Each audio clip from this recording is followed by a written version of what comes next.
റിസു എണീക്കുമ്പോഴത്തേന് കളിച്ചാണല്ലേ കള്ളത്തി. ഇന്നലെ രാത്രി അനൂസിനെയും മിന്നൂസിനെയും തൊടാൻ അയച്ചിട്ടില്ല കേട്ടോ. നമ്മൾ റിസുട്ടി വണ്ടി ഇന്നലെ നെസ്റ്റോ മാളിന് വാങ്ങിയതാണ്.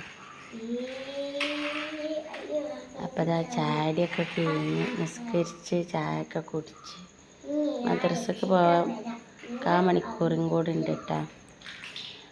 അപ്പോൾ അതാ ഞാൻ കളിക്കട്ടെ ഇറക്കാണ്ട് കളിക്കുകയാണ് കേട്ടോ.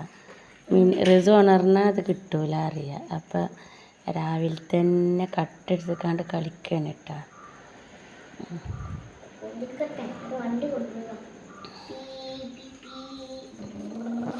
നല്ല കളിയിലാണ് കേട്ടോ. ഹായ് പറഞ്ഞ ഹായ് പറഞ്ഞ ഹായ്.